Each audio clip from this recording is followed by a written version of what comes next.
Ladies, I'm here on the show, and what a game we got here tonight. Game 1, Padres Mets. Padres walk it off in the 9th inning. Man, this game had everything. Had the drama all the way throughout this game. Back and forth. The Mets would score first. Padres tied it back up. Mets hit a grand slam. But then the Padres punch back. And no more runs until the Mets tie it in the 9th down to their final 2 outs. And then the Padres end up walking it off. I mean, it also had the drama of Mendoza getting ejected, saving Juan Soto from getting ejected. And he gets himself ejected from the ball game. But that umpire was, oh my lord, he was not good, ladies and gentlemen. This umpire tonight, obviously I'm not blaming that for why the Mets lost, because their pitchers can't field. Because there was 2 separate ones where, who was it? I think it was Oscar Brazoban, or a.k.a. Junk Car Brazobomb, was too lazy and didn't run to first base until it was too late. And then Gregory Soto can't throw a ground ball to second base to get the lead runner. I mean, they got the lead runner at third, but there were still 2 more men on base. But that second strikeout call to Soto, it was just bad, man. I mean, you gotta be honest here. It was just a terrible call. I just don't like that umpire, man.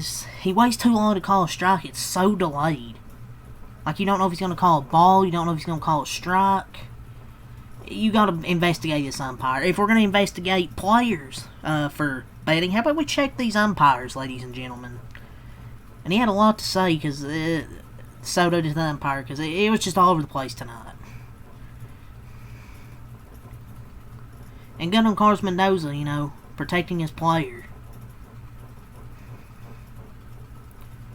But also, Gregory Soto, Jesus Christ, man. He had the fielding error, the second base. I don't know why he tried to hurry it, man. He had plenty of time to get that baseball there, and he just hurried it, and not good, man. And he gives up the base hit to Elias Diaz. And let me read you this statistic here, ladies and gentlemen, about Padres catchers coming into this game. They had a 17 WRC plus with runners in scoring position, a 399 OPS, a 188 WOBA, 135 batting average, and a negative 9.0 WRAA. Those are all worst in the MLB. And Gregory Soto gives up the walk-off hit to Elias Diaz, who was 2 for 5 with 2 RBIs tonight. Drives in Jose Iglesias, OMG, for the win. So, not a good night from the Mets bullpen to let Elias Diaz get 2 RBIs off you. This, I guess the shit talk works every time with the Padres stats, because their catchers suck, but they come through nice, especially the bottom of the order, like Cronenworth, Johnson, Diaz, guys at the bottom of the order coming up clutch in this one, especially Diaz with the walk-off. But yeah, the Mets just traded for Gregory Soto a few days ago, and they used Edwin Diaz, you know, yesterday, so obviously he wasn't going to be available for the 9th inning, and the Padres are fortunate they walked it off, because I don't think they had anybody else available in the bullpen for extra innings.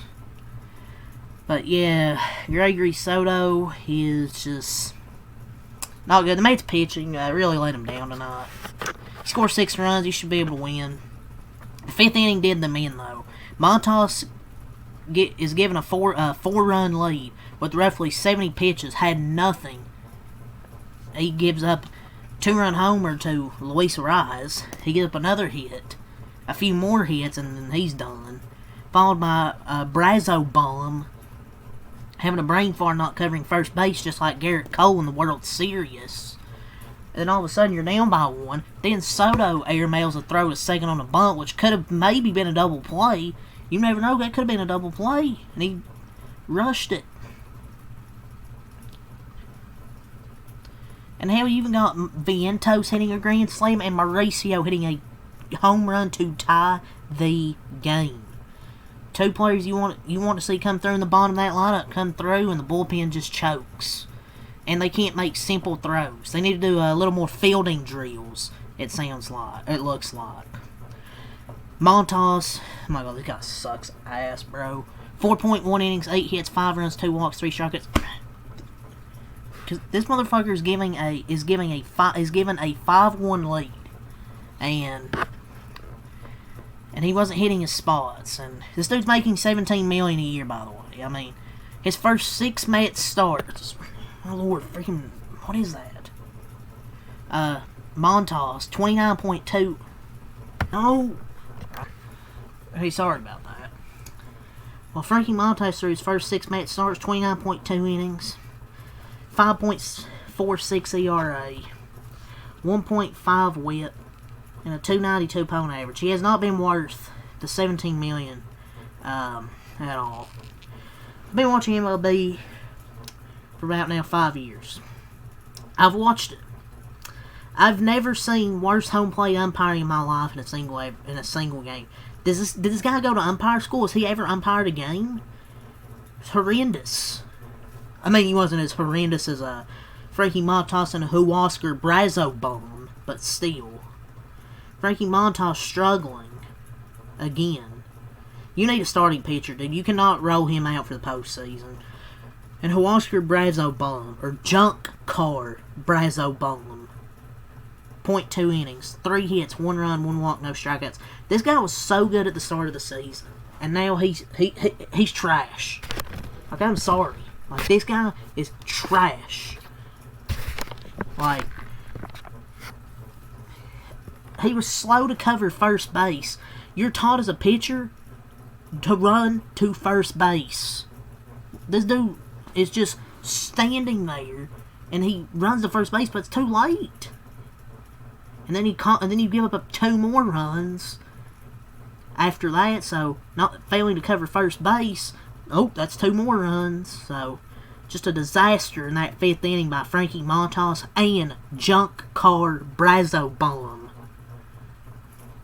So the Mets need to get a starting pitcher at the deadline and bullpen, because I do not trust this bullpen in the postseason. Like Huascar Brazoban, Gregory Soto, Ryan Stanek. Like, you're not trusting those guys in the postseason, man. But especially not Frankie Montas. Dylan Cease on the other end, he wasn't good either. 4.2 innings, 5 hits, 5 earned runs, 5 walks, 9 strikeouts. He just had such a challenging outing.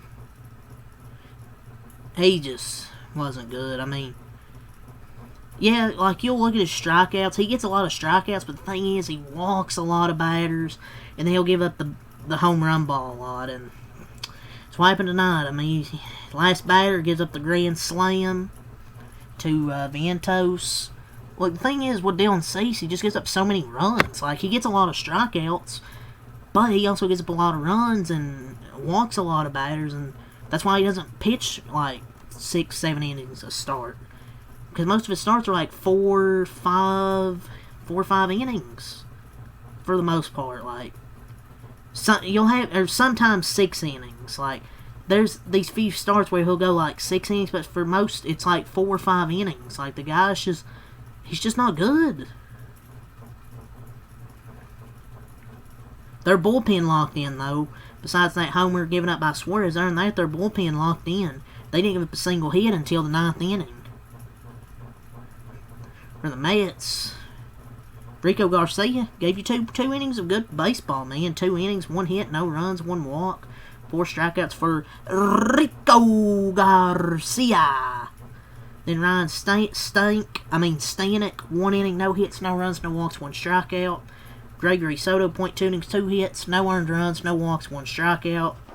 But yeah, their bullpen needs to maybe get some fielding drills. For their offense, 6 hits, 6 runs, 1 in the second, 4 in the fifth, 1 in the ninth. They dropped to 62 and 45. The Padres, 14 hits, 7 runs. Neither team had an error? That can't be right. Whatever. Padres, 1 in the third, 5 in the fifth, and then 1 in the ninth to walk it off. And they put it 58 and 49. For the Mets offense, or no, I guess we'll go over the Padres bullpen first. David Morgan, .1 innings, no hits, no runs, no walks, no strikeouts. Adrian Morone, 1.2 innings, no hits, no runs, no walks, 4 strikeouts for Adrian Morone. Jeremiah Estrada, .1 innings, no hits, no runs, no walks, no strikeouts. Only threw 1 pitch. Jason Adam, 1 inning, no hits, no runs, no walks, 1 strikeout. I believe his 51st appearance of the season. Robert Suarez, 1 inning, 1 hit, 1 run, no walks, and 1 strikeout. For the offenses, Nemo 1 for 5, Lindor 2 for 5, Soto 0 for 4, Pete Alonso 0 for 4, McNeil 0 for 1, 3 walks, scored 2 runs, Vientos 2 for 4, 4 RBIs with a grand salami, Brett Beatty 0 for 3 and an RBI, Alvarez 0 for 2, 2 walks, and Mauricio 1 for 4 and RBI with a solo homer. For the Padres, for Fernando Tatis, 1 for 4 and a walk. Luis Reyes, 2 for 5, 2 RBIs with a 2-run homer. Machado, 2 for 4. Merrill, 1 for 4 and a walk. Bogarts, 3 for 5 and RBI. Gavin Sheets, 0 for 3 and a walk. Iglesias, 0 for 1 and a run scored. Cronenworth, 1 for 4 and a walk and RBI. Johnson, 2 for 5 and RBI. And Diaz, 2 for 5, 2 RBI. So you got to combine 5 for 14 there with 4 RBIs from Cronenworth, Johnson, and Diaz. 5 for 14, a walk, and 4 RBIs from the bottom of the lineup there. So let's go over scoring summary. Top of the second, Beatty with a sac fly. Then the bottom of the third, Bogarts ties the game. Top of the fifth, Vientos with the full count hits the grand slam. But then the bottom of the fifth, Arias homer, Cronenworth single, infield single, Johnson and Diaz also with singles. Top of the ninth, Mauricio with a homer to tie the game, and then Diaz walks it off with an RBI single. 7-6, Padres win. What a fucking game, man. Some great games today, man. Reds came down the wire. You know, Dodgers had to get out of a bases loaded jam to win it. Cubs Brewers I thought was pretty fun, and this one was definitely the game of the night, though. But tomorrow it'll be Sean Manaea for the New York Mets. We'll see who pitches for the Padres. It's a TBD. So we'll see with them who pitches. But yeah, that's really all I gotta say, man. So until next time, I'm out. Peace.